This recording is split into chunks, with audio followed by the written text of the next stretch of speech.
$39 while they last. In the greenhouse, all statuary and fountains are 30% off. Pottery is buy one, get one at half price. And Bob's famous hanging baskets are also buy one, get one at half price. Pine straw, a gigantic bale, yours for just $5.50. Go ahead, check the ad, then check out the fabulous 5-acre garden on Southeast 38th Street in Ocala. Daily till 4, Saturdays till 3, in the same blooming place since 1952. Hey there, I have a question for you. Is your roof asphalt and does it look like it needs replacement? Did you get quotes and were you in sticker shock? Would you like to save not hundreds, but thousands of dollars? Did you call RoofMax? Well, call RoofMax with their patent-pending technology, which can add years to your roof without needing to replace it. And it's easy. You just pick up the phone for a free quote. Plus, they use state-of-the-art satellite technology to measure your roof. So, if your roof is over 7 years old, then you should call RoofMax today at 352-639-2777. That's 352-639-2777. Gene Powell Pasture Mowing, 352-629-2440. A few of our tractor services include bush hogging, disking, and rototilling. We also have zero-turn mowers for the smaller paddocks, aisleways, fence rows, and lawn care. Fence row spraying is also available for weed control. We are family-owned and operated, licensed and insured, and farm-ready. Powell Gene, Gene, at yahoo.com, 352-629-2440. Gene Powell Pasture Mowing, 352-629-2440. Gene is a proud United States veteran.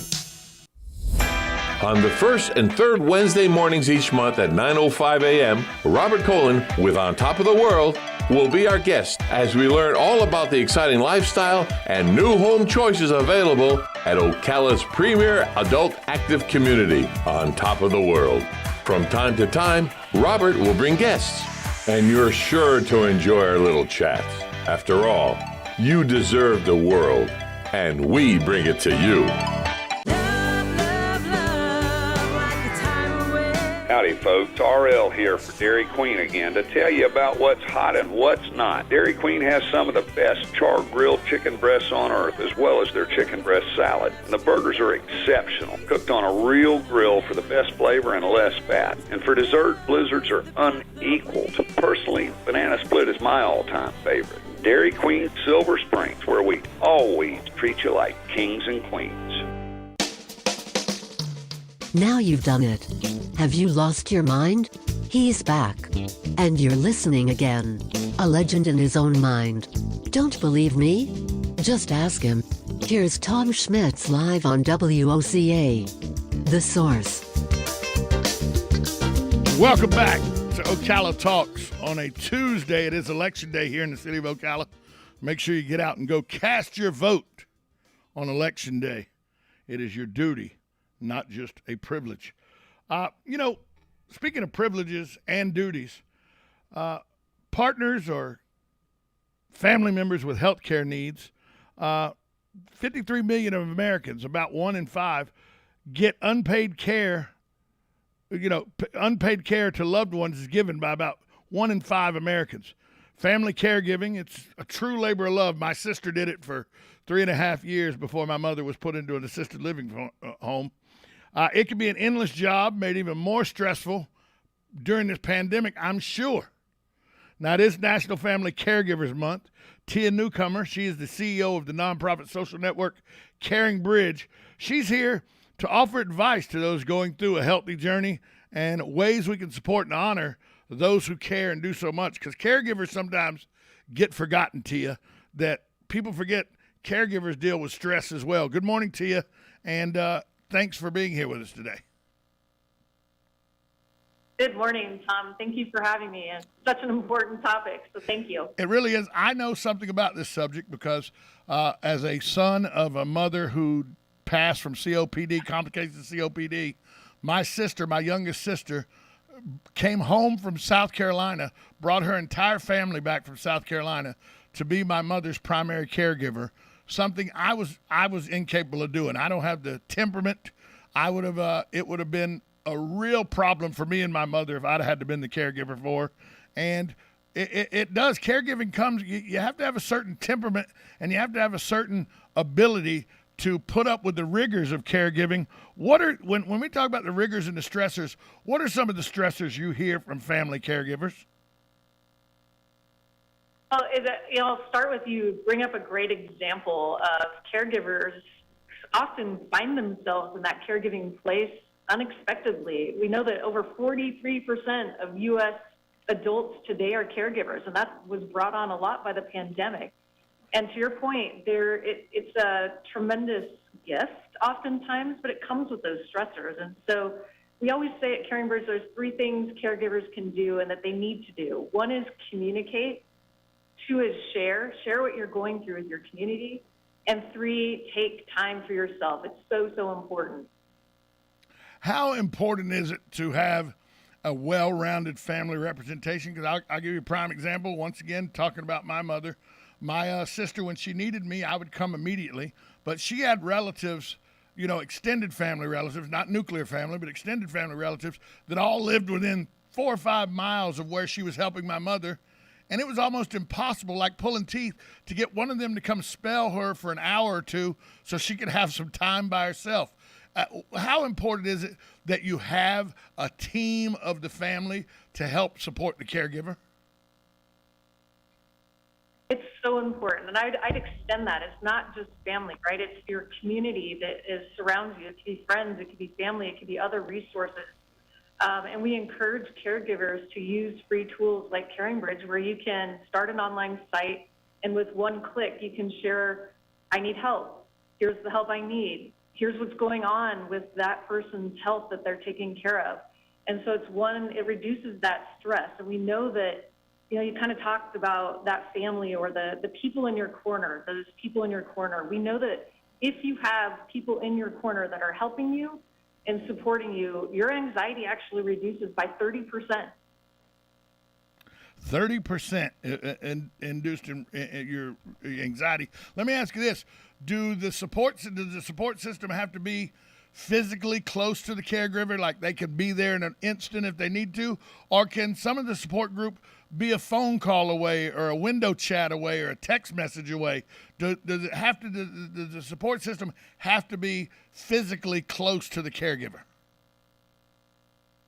They do not, and that's, I think, that what we all realized over the last 2 years, and CaringBridge actually had some great use cases in that if you're not physically present, you can still be there to support. And I always like to share with people that oftentimes when we want to help people that are going through a health journey or they are a caregiver, we say, how can I help? And that actually puts the stress back on the caregiver. So instead of asking, how can I help, be specific on what you can do. So that could look like, and this is virtual, right? It can look like I'm sending you thoughts and prayers. That's specific. It could be, I'm going to deliver a meal to you. That's more of a physical, on Tuesday at 5 p.m. It could be, here's another virtual example. We have a partnership with Shipt, a online grocery service, delivery service.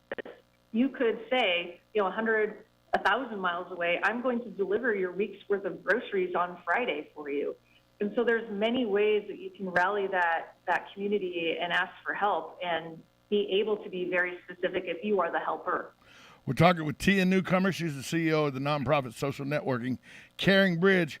Tia, when you get in those situations, those tough situations where you don't know what to say to someone that's a caregiver, or you don't know ways to emotionally help them heal, can I go to CaringBridge and get some advice on how to handle those situations?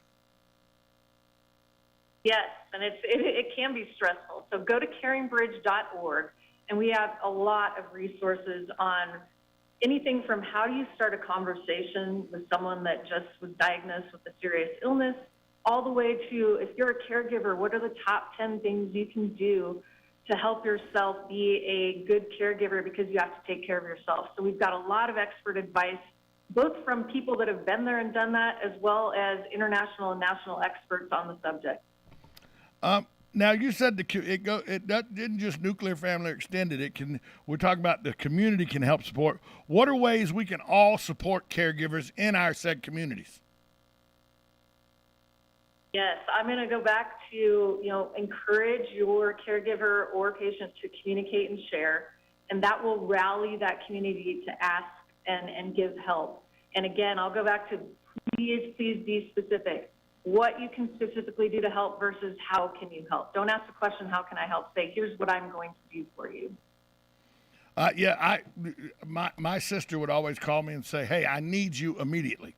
And no matter what, we had the agreement when she would call me, and I'm 85 miles, 90 miles away.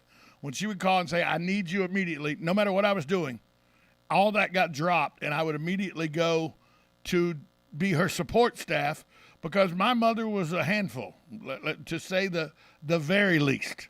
And so at times, just to see that her two children, who were adults at this time, were solid in their support for each other, a lot of times brought my mother back to the reality of the situation and calmed her down to where she would be rational again. I love that example because it really does reduce that stress and anxiety, both for the caregiver when you're there and also for the patient. I love that example. Great one, Tom. Where can we go learn more about and how to support Caring Bridge? Thank you. It is caringbridge.org/caregiver, and you'll find three things. One, that's a place where you can start a free Caring Bridge site to share your health journey. Two, you will find all those tips we're talking about, both for caregivers as well as if you are talking to a caregiver. So lots of tips to research.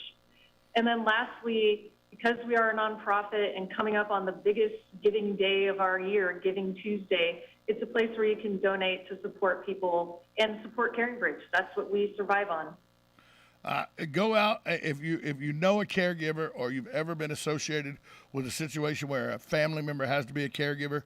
You know the struggle is real. You know what people have to deal with, and so that's why I encourage you to go support this nonprofit site, caringbridge.org, because until you walk a mile in a caregiver's shoes, you really don't know the vast stress that goes on the shoulders of a caregiver. Tia, thanks so much for being here today, and thanks so much for creating the social network Caring Bridge. Thank you, Tom. We'll be right back after this timeout. You're listening to Ocala Talks on Election Day. That's right. Go vote today, folks. You're listening to 1370 AM, 96.3 FM. This is WOCA, The Source.